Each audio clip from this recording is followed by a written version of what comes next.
rencanamu tak terselami bagiku. Tapi yang kami tahu, rencanamu itulah yang terbaik dan terindah dalam hidup kami. Kau menuntun langkah demi langkah kami, menjalani kehidupan dari hari ke hari. Kami tahu tangan-Mu yang kuat menopang setiap kami. Tangan-Mu lebih kuat dari apapun yang kami hadapi. Karena Engkau-lah pemilik kehidupan dan semesta ini. Terima kasih Tuhan. Terima kasih untuk seluruh pertolongan-Mu. Kalau kami ada sebagaimana kami ada hari ini, itu karena kebaikan Tuhan. Anugerah pertolongan Tuhan yang tak pernah berkesudahan, yang ada di dalam setiap langkah kehidupan kami. Bahkan di dalam badai yang paling berat pun, tangan-Mu tetap terbuka bagi kami. Kau begitu nyata, Kau begitu berkuasa. Terpujilah Tuhan di dalam nama Tuhan Yesus Kristus. Kami berdoa, kami mengucap syukur. Amin, amin. Mari kita beri tepuk tangan, silakan duduk Bapak Ibu sekalian. Terima kasih Pak Tepi dan tim Profetik yang membuat kita semua boleh menikmati puji-pujian dan penyembahan kepada Tuhan. Hari ini tanggal 24 Desember Bapak Ibu, tahun 2023. Besok kita memperingati Natal, jangan lupa ya, jam 9 ya, bukan jam 8. Tapi kalau datang lebih awal boleh. Kita juga bersama-sama dengan seluruh orang percaya di seluruh dunia boleh menikmati Natal yang penuh kasih, penuh sukacita, penuh damai sejahtera. Nah, kita di akhir tahun ini ya, nanti minggu depan Pak Han akan menutup ibadah akhir tahun. Saya percaya pesan Tuhan yang Tuhan taruh di hati mengenai kepada jemaat di tempat ini bisa menjadi kekuatan kita menjalani tahun 2024. Tidak ada kekuatan satupun Bapak Ibu yang bisa bertahan, yang kuat, yang bisa berdiri teguh jika kita ada di luar Tuhan. Satu-satunya kekuatan yang membuat kita kuat, tetap sehati adalah Tuhan, dan kita menjalani kehidupan ini bersama dengan orang yang kita kasihi, istri atau suami kita, anak-anak kita dalam rumah tangga, kemudian di dalam komunitas, dan di dalam jemaat, untuk bersama-sama kuat membawa terang Kristus ke dalam dunia yang penuh kegelapan ini. Nah, saya menyampaikan khotbah kali ini dalam temanya adalah Love is Giving. Ya. Kasih itu memberi, kasih itu berani berkorban.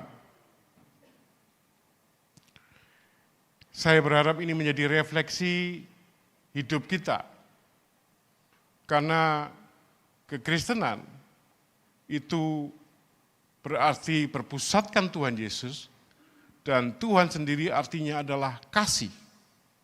Dan kasih di dalam bahasa sederhana adalah memberi, bilang kiri kanan, memberi. Ayatnya Bapak Ibu di dalam 1 Yohanes 4 ayat 9 sampai 11, saya akan bacakan bagi Bapak Ibu sekalian yang dikasihi Tuhan. Dalam hal inilah kasih Allah dinyatakan di tengah-tengah kita, yaitu bahwa Allah telah mengutus anaknya yang tunggal ke dalam dunia supaya kita hidup olehnya. Inilah kasih itu, bukan kita yang telah mengasihi Allah, tetapi Allah yang telah mengasihi kita dan yang telah mengutus anaknya sebagai pendamaian bagi dosa-dosa kita. Saudara-saudaraku yang kekasih, jikalau Allah sedemikian mengasihi kita, maka haruslah kita juga saling mengasihi.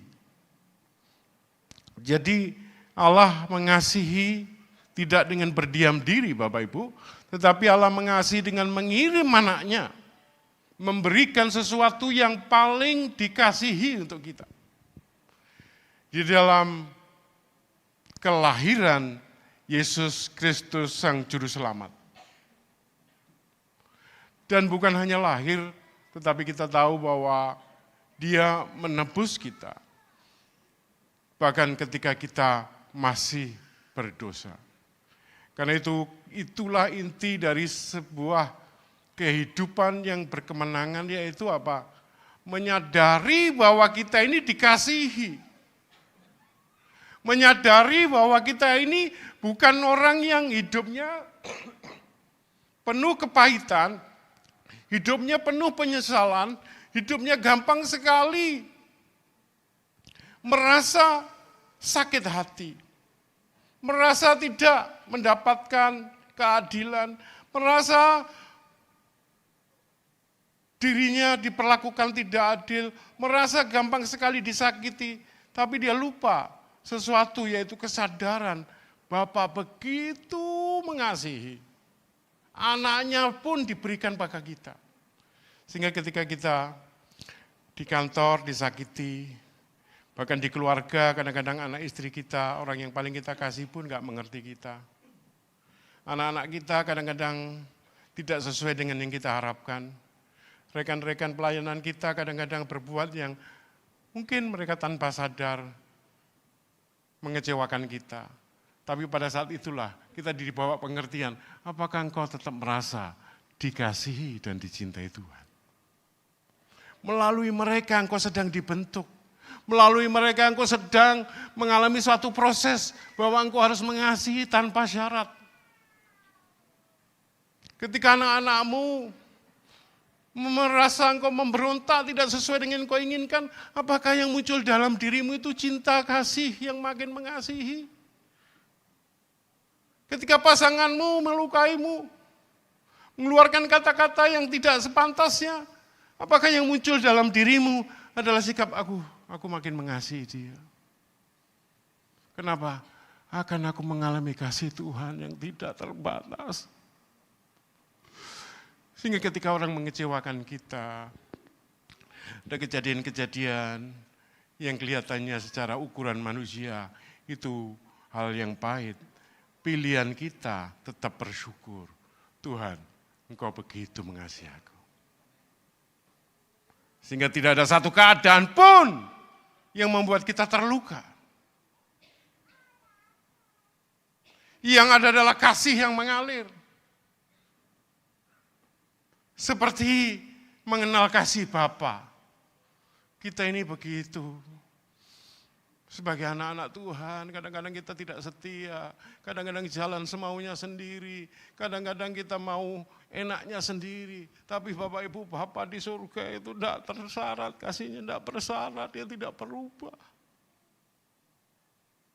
Bahkan dikatakan ketika engkau sedang berdosa pun Tuhan mengasihi. Bagaimana kalau kesadaran itu dibawa terus dalam kehidupan kita? Mungkin dia lagi nggak naik gaji, padahal dia paling rajin. Teman-temannya suka menjilat naik gaji lebih baik. Sikap dia apa? Belajar bersyukur. Tuhan, Engkau memberkati aku bukan hanya dari gaji. Ada jalan lain. Ada jalan lain. Ketika dia mampu bersyukur dalam keadaan yang seolah-olah merugikan, dia masuk dalam dimensi baru. Dia sadar dirinya dikasihi. Wow. Kesadaran inilah Bapak Ibu yang membuat kita belajar mengenal kasih Bapak. Ada enggak Bapak yang ingin bersaing sama anaknya? Enggak ada. Bapak ingin anaknya semua dewasa, bertumbuh, bahkan lebih baik dari dirinya. Itulah Bapak yang penuh kasih. Bilang kiri kanan, kau sangat dikasih oleh Bapak.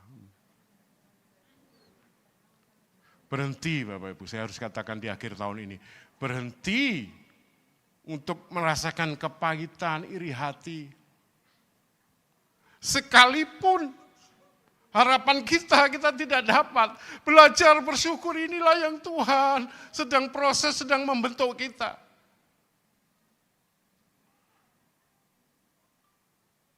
hak kita serahkan.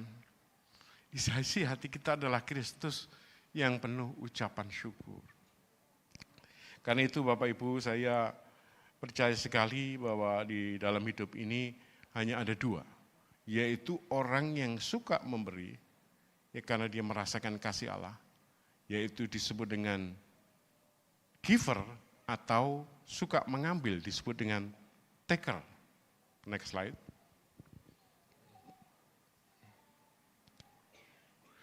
Dunia hanya dibagi dua, yaitu orang yang suka fokus kepada dirinya sendiri, apa untungnya bagi saya?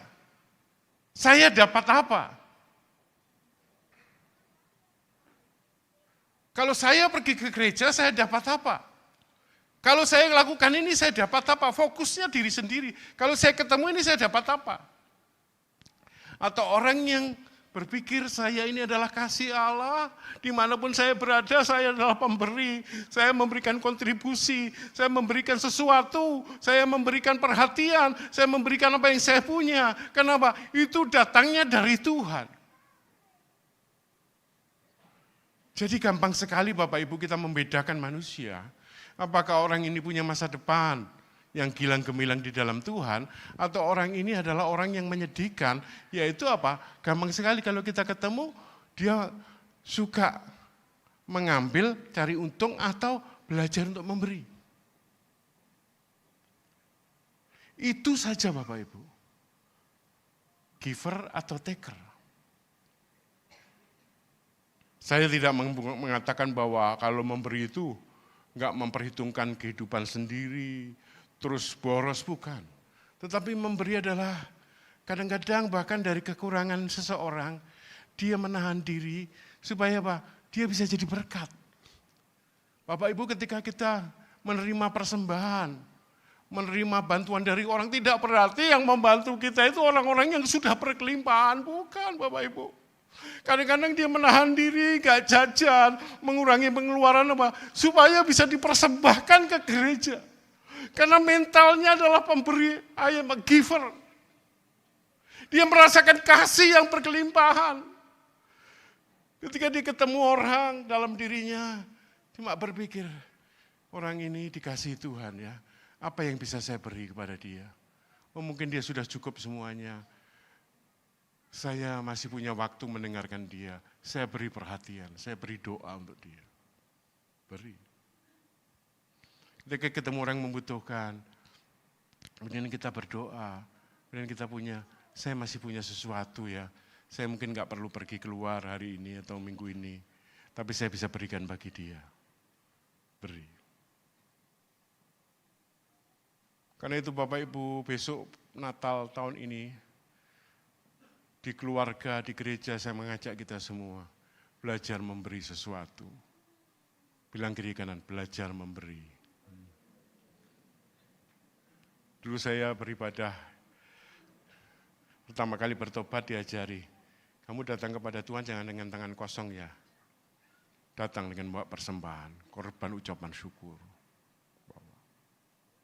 Saya ketemu Tuhan, sepanjang hari-hari dia pimpin, apa yang bisa saya beri? Bukan Tuhan butuh, enggak, tapi adalah ucapan syukur, karena kita ini pemberi. Ketika kita menyembah dengan ucapan syukur Tuhan. Makanya Bapak Ibu, kalau keadaannya semua baik-baik, kita bersyukur itu namanya biasa.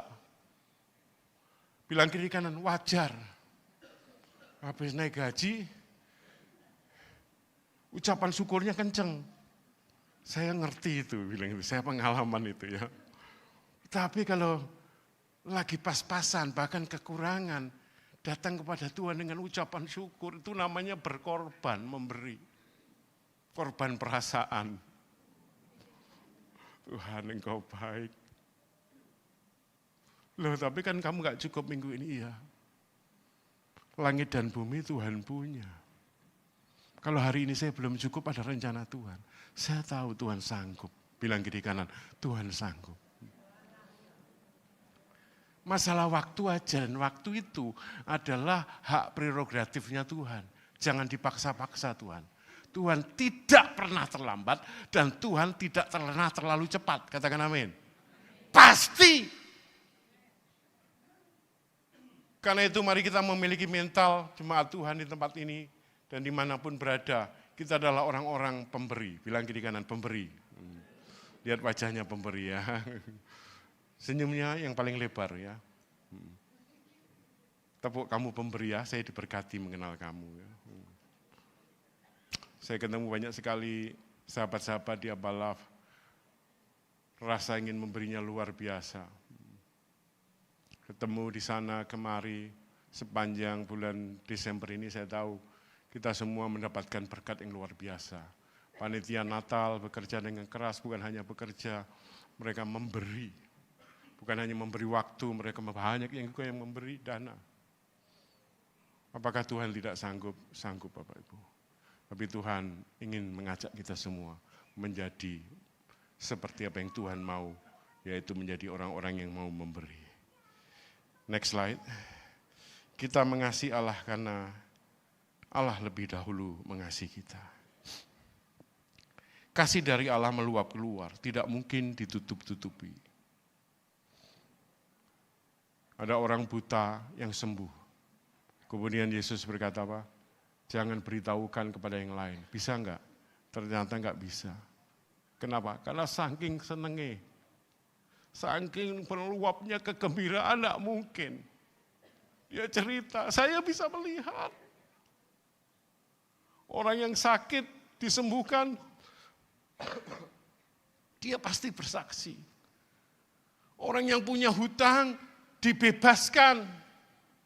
Dia nggak mungkin diam, dia akan cerita Tuhan kaulah Jehovah Jireh. Ketika seseorang disembuhkan, Yehova Rafa, Allah penyembuh. Panji keselamatan, kenapa? Kenapa mengalir keluar. Apa yang mengalir keluar dari kita itu kita alami dari Kristus. Makanya orang yang sudah diselamatkan enggak mungkin egois. Enggak mungkin tidak menceritakan Yesus sangat mengasihi mereka. Amin Bapak Ibu. Bilang, sudahkah kamu cerita Yesus mengasihi mereka? Yesus sangat mengasihi. Bahkan dia mati bukan hanya untuk kita, tapi untuk semua orang. Cuma enggak semua orang sadar Bapak Ibu. Kita bersyukur kita sadar. Nah saya akan membawa satu pengertian baru tentang memberi, yaitu di dalam Matius 13 ayat 12. Berilah, kamu akan diberi, ya kan? Firman Tuhan berkata seperti itu. Lukas 6 ayat 38, next slide. Kita baca Lukas 6 ayat 38.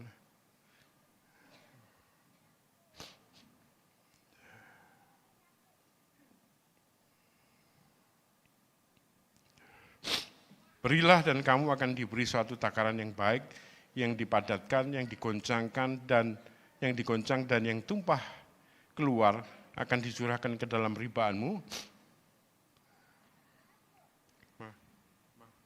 Tisu. Sebab ukuran yang kamu pakai untuk mengukur akan diukurkan kepadamu. Jadi firman Tuhan berkata, Bapak Ibu, berilah maka kamu akan diberi. Jadi kayak terima kasih ya. Kita terima, kemudian kita kasihkan. Beri dan maka kamu akan diberi.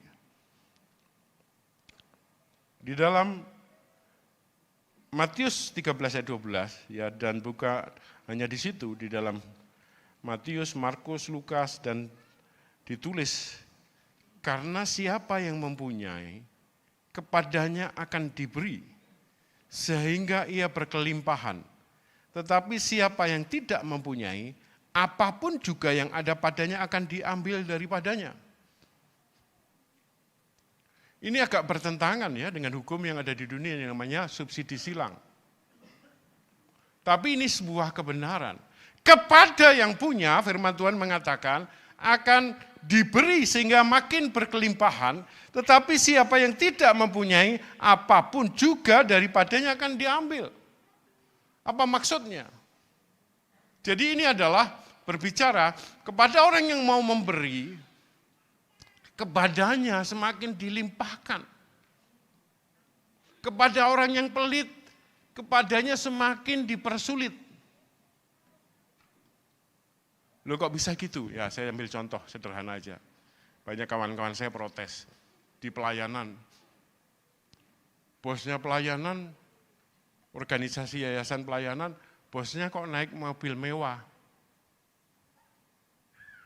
Kan kalau dia hamba Tuhan katanya harus rendah hati.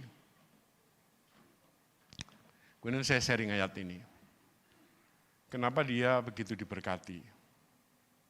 Sejak muda dia memberi. Sejak muda dia melayani.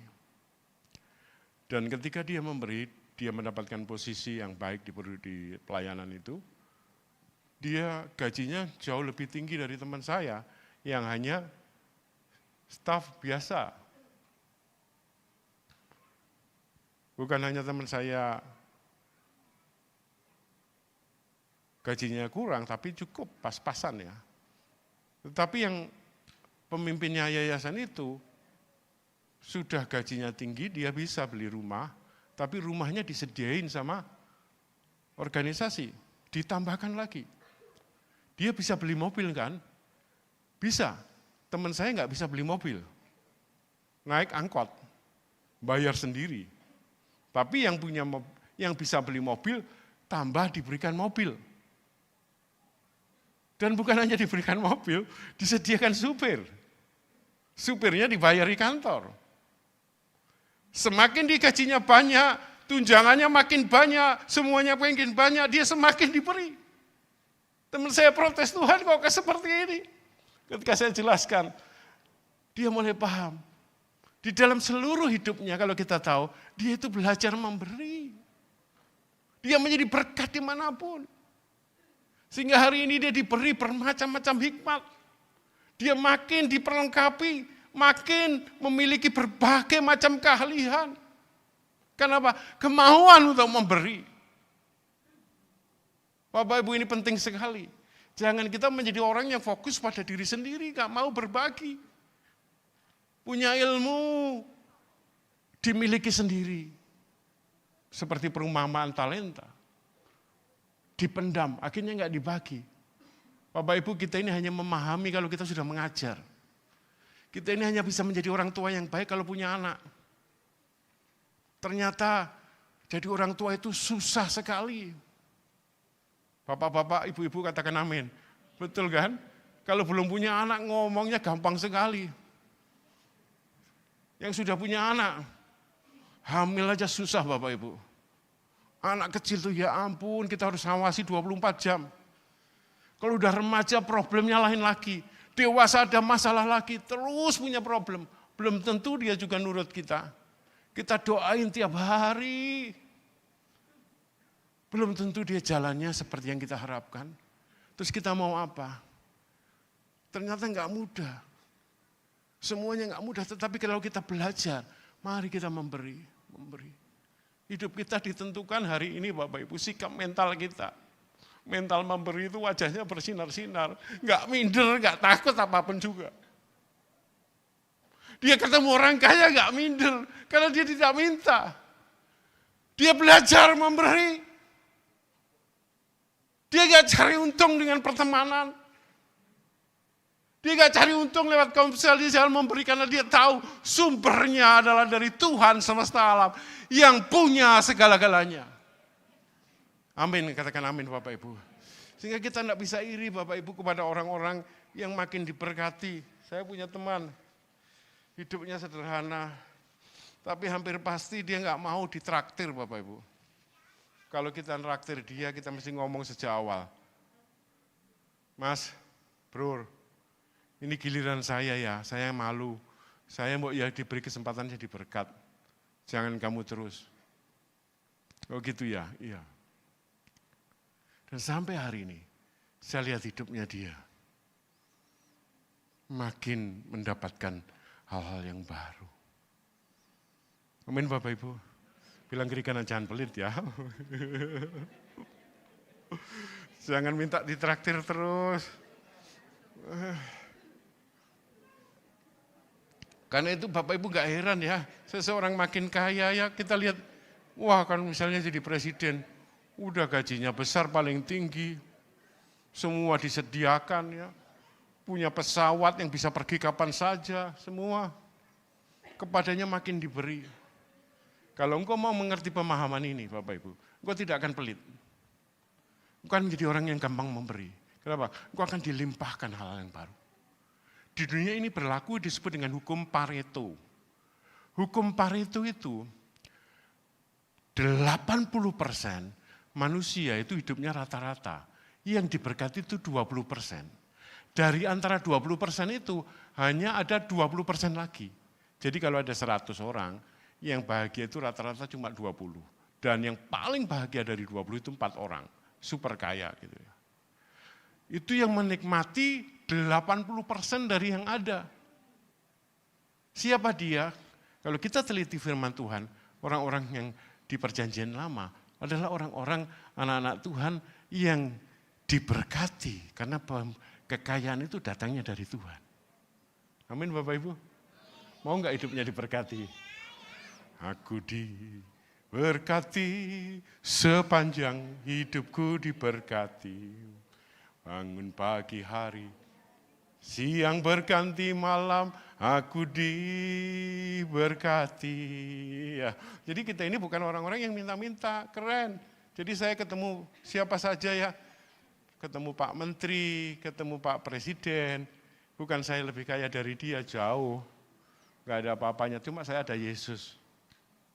Yang saya tahu, saya lebih besar dari dia. Katakan amin. Mari kita tepuk tangan untuk Tuhan. Bapak Ibu dipanggil pejabat, dipanggil siapapun, tidak usah minder, roh Allah lebih besar. Engkau adalah orang-orang hebat yang dipenuhi kemuliaan Allah, yang cakap melakukan banyak hal.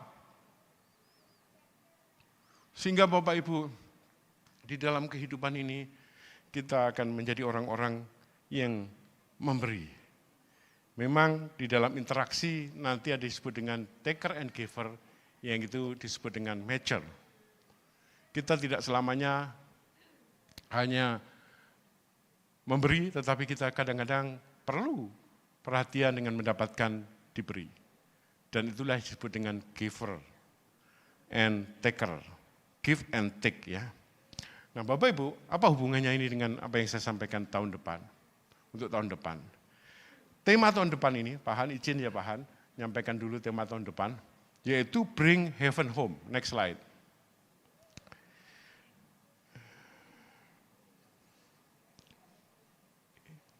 Bagaimana membawa, sesuai dengan Matius 6 ayat ke-10, datanglah kerajaanmu, jadilah kehendakmu di bumi seperti di surga. Kita mau surga itu ada di rumah tangga kita. Bukan dalam hal seperti wacana, bukan, tapi real. Tuhan itu nyata dalam rumah tangga kita. Jadi, apa ini? Kalau orang bijak, orang hebat, orang marketing, orang sales selalu bilang, yang penting tujuan, yang penting goal tercapai. Saya katakan prinsip firman Tuhan, bahwa kita ini bukan sekedar mencapai tujuan. Karena tujuan kita sudah pasti dijamin oleh darah anak domba.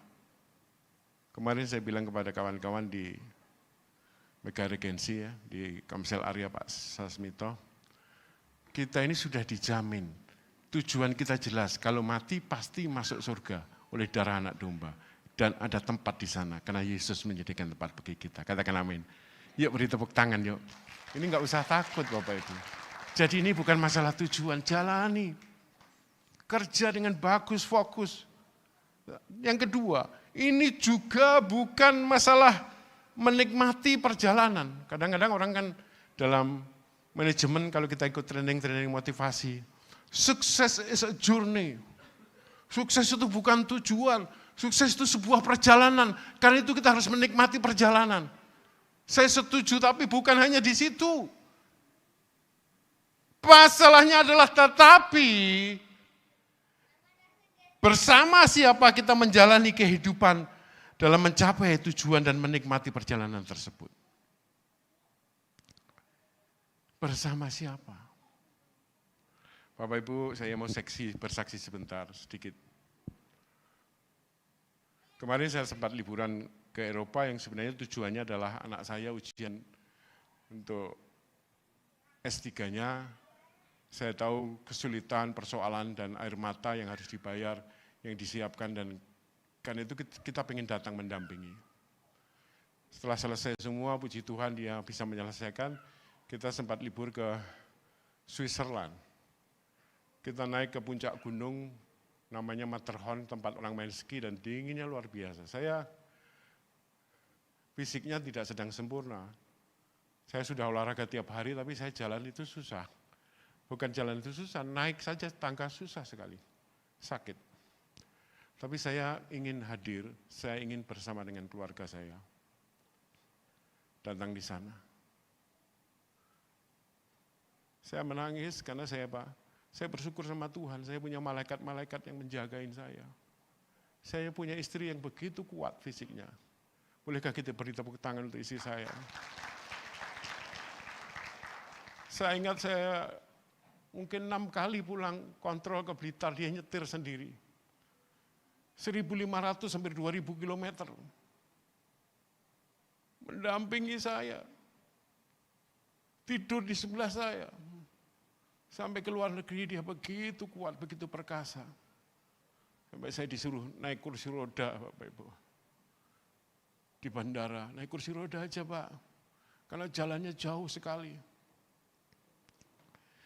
Saya bersyukur juga ada malaikat saya, 2, Ike dan Dea yang mendampingi saya. Menjagain, kadang-kadang saya capek di pegangan sama istri, pegangan sama Dea, Ike, terus saya bilang, "Nak, Papa sangat bahagia karena dikelilingi orang-orang yang mengasihi Papa." Tanggal 12 Desember kami pergi ke Switzerland dan jadwal kami harus pulang pagi itu. Nggak tahu bagaimana ceritanya, anak saya itu paling teliti ngatur semua perjalanan. Harusnya check-in di bandara jam 2, ternyata di tulisan di boarding pass jam 12, maju 2 jam, kami masih jauh dari luar kota. Di Geneva itu jam 2 pesawatnya, jam 12, kami masih pagi itu di Swiss, di kota kecil di namanya Saint-Marc. Wah, sedikit panik, kita berangkat pagi-pagi, masih gelap, dingin luar biasa, saya harus berjalan. Masuk kereta, kita harap cemas karena mungkin pesawatnya ketinggalan. Bapak Ibu jalan, melalui 4 stasiun ternyata jalan keretanya tertutup salju. Semua orang turun, kita bingung, kita ikut turun. Tapi nggak tahu kemana, karena nggak tahu, tanya siapa, nggak ada yang ngerti bahasa Inggris, apalagi bahasa Indonesia. Pakai bahasa roh aja lah. Udah balik lagi Pak, udah 4 stasiun, kita kembali lagi. Kan kata anak saya, mungkin di sana dapat jalan yang lebih baik.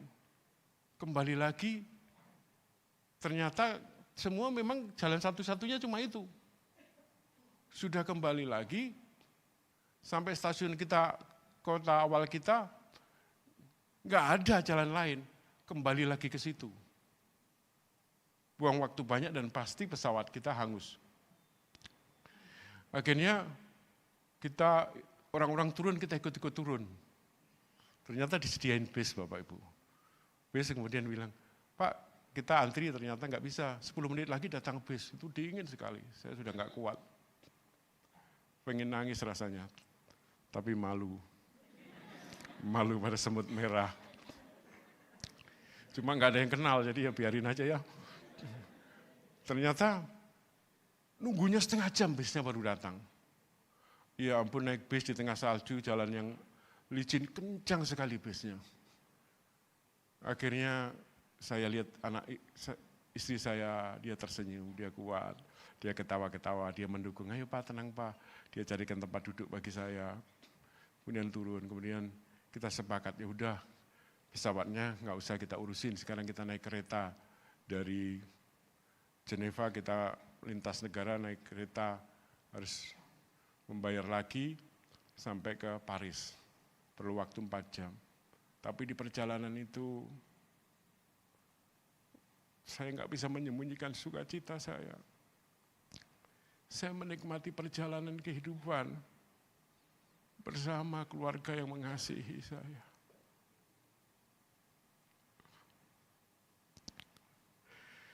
Istri saya mungkin gak merasa, anak saya gak merasa, tapi saya menangis.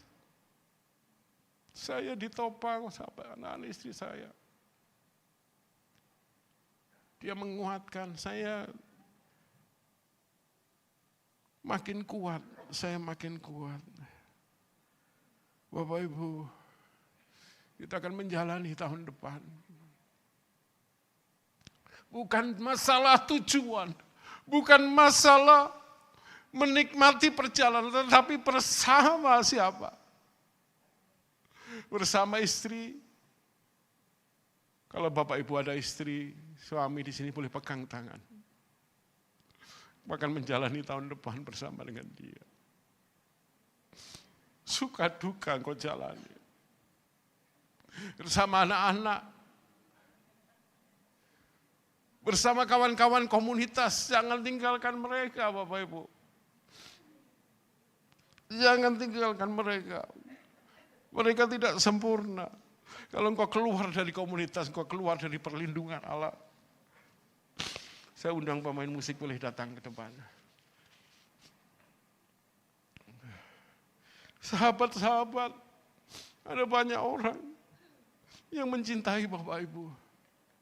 Dan yang paling penting Bapak Ibu, ada pribadi Tuhan. Pengalaman yang paling indah adalah pengalaman kita bersama dengan Tuhan. Pengalaman yang paling indah adalah bersama dengan Tuhan dan keluarga kita melayani Tuhan bersama-sama.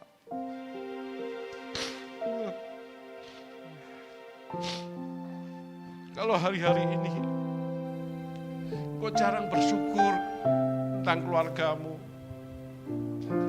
jarang mengucapkan terima kasih kepada komunitasmu, dan kau jarang bersyukur kepada kebaikan Tuhan. Ambil waktu, berikan itu bagi mereka.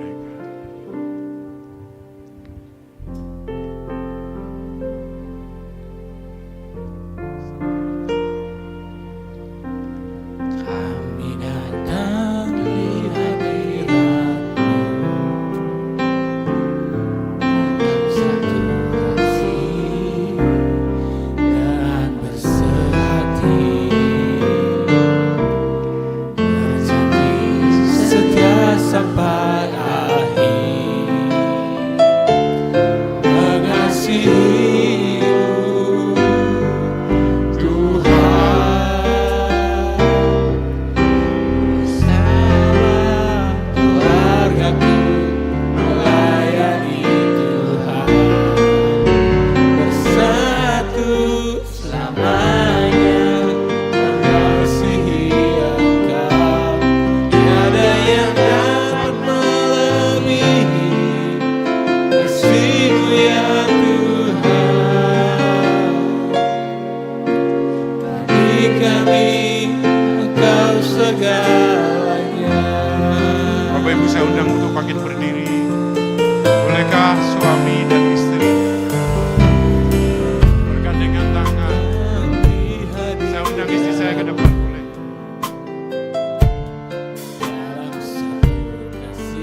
menggandeng erat, pegang erat istri suami. Dia adalah pribadi yang Tuhan tempatkan untuk menguatkan, menolong, mendampingimu dalam segala keadaan. Maukah engkau mengucapkan terima kasih atas kesetiaannya, atas kebaikannya?